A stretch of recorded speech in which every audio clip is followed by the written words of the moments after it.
Okay. 'Big boss' మీద నీ opinion ఏంటి? చాలా మందికి ఇప్పుడున్న సిట్యుయేషన్‌లో ప్రతి ఒక్క ఇన్‌ఫ్లుయెన్సర్ కానివ్వు, లేదంటే చిన్న చిన్న రోల్స్ చేసుకునే వాళ్ళు ఎవ్వరైనా కూడా నా ఎయిమ్ ఉంది 'బిగ్ బాస్‌కెళ్ళడం' అనేసి ఒక ఎయిమ్ పెట్టుకున్నారనమాట. గోల్ పెట్టుకున్నారు. ఒక్కసారైనా లైఫ్‌లో 'బిగ్ బాస్' ఇల్లు చూసి రావాలి అని. మరి నీకు కూడా అలాంటి గోల్ ఏమైనా ఉందా 'బిగ్ బాస్' హౌస్‌కెళ్ళాలని? ఉంది. వావ్! లైక్ ఎందుకు అంటే రీజన్ కూడా ఉంది. ఇప్పుడు మా డాడీ వీడియోస్ చేస్తున్నాడు. మా విలేజ్కి ఎప్పుడన్నా వెళ్తే మేము అరే మీకెందుకు వీడియోస్ అని చాలా మంది అంటారు మా డాడీని. లైక్ వాళ్ళందరికీ ఒక ఆన్సర్ అవ్వాలని చెప్పేసి అక్కడికి వెళ్ళిన తర్వాత ఎందుకు నేను వీడియోస్ చేసింది బిగ్ బాస్ కి వచ్చిన అని చెప్పి ఒక రీజన్ కోసం అని చెప్పి మా డాడీని బిగ్ బాస్ నిలబెట్టాలి. ఇది నా డ్రీమ్.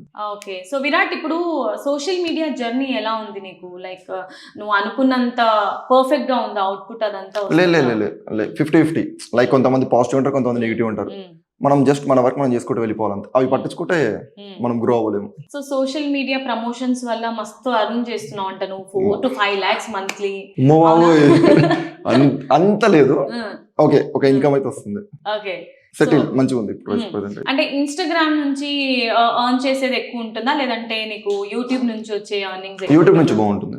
యూట్యూబ్ స్టార్ట్ చేసి ఎన్ని డేస్ అవుతుంది? లైక్ ఎన్ని 2 years అవుతుంది. 2 years అవుతుంది. 2 years స్టార్ట్ చేసి 2 years లో మీకు బ్రేక్ ఎప్పుడు వచ్చింది? ఏ వీడియో ఎక్కువగా వైరల్ అవ్వడం? స్టార్ట్ చేసిన 4th వీడియోనే వైరల్ అయిపోయింది.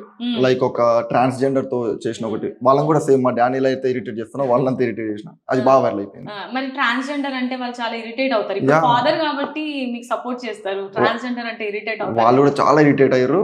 అదే నాకు కామెడీ, అదే నాకు ప్లస్ అయింది. తర్వాత వాళ్ళకి సారీ చెప్పడం అంత అయిపోయింది. సో మరి ఈ ట్రోల్స్ మీమ్స్ చేసే వాళ్ళ మీద నీ ఒపీనియన్ ఎలా? వాళ్ళు ఇంకా ట్రోల్స్ చేస్తున్నారు కాబట్టి మనకి ఇంకా హైప్ వస్తుంది.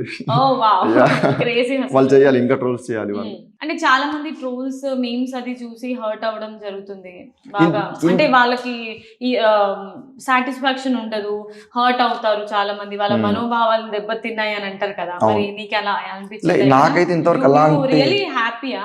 నాకైతే ఇంతవరకు అలాంటివి అయితే ఏం రాలే. లైక్ టూ మచ్ హేట్ అయితే రాలే, జస్ట్ వచ్చింది అంతే. జస్ట్ నార్మల్ కామెంట్స్ లో అక్కడక్కడ వచ్చింది, కానీ మీమ్స్ పెట్టి ట్రోల్ చేసేంత అయితే ఏం రాలేదు. ఓకే, మిగతా వాళ్ళ ట్రోల్స్ చేసి చూసిన తర్వాత నువ్వు ఎంజాయ్ చేస్తావా వాళ్ళని చూసి? ఎంజాయ్ చేస్తా, బట్ ఎందుకు అని కూడా అనిపిస్తుంది. లైక్ ట్రోల్ చేసే వాళ్ళు కూడా చాలా ఇంటెలిజెంట్ ఉంటారు, చాలా క్రియేటివిటీ మైండ్ సెట్ వాళ్ళది. ఓకే, సోషల్ మీడియా ఇన్ఫ్లుయెన్సర్స్ లో నీ ఫ్రెండ్స్ ఎవరైనా ఉన్నారా? ఉన్నారు, ఫ్రెండ్స్ ఉన్నారు. ఎవరు? పేర్లు ఎందుకు, ఉన్నారు. మళ్ళీ ఒకటి చెప్పి ఒకరి పోదు వాళ్ళ తలనొప్పి. సో ఎవరైనా క్రష్ ఉన్నారా మరి నీకు క్రియేటర్స్ లో? ఉన్నారు. వాళ్ళ పేర్లు ఏమైనా చెప్తారా? పేర్లు ఇంత హింట్ కూడా అంటే నీ ఫ్యాన్స్ అందరు బయట వెయిట్ చేస్తున్నారు. సో జస్ట్ క్రష్ అంతే. సో త్వరలో నువ్వు ఒక అమ్మాయిని కూడా పెళ్లి చేసుకోబోతున్నావు క్రియేటర్స్ లోనే అని చెప్పి. క్రియేటర్స్ లోనా? నో.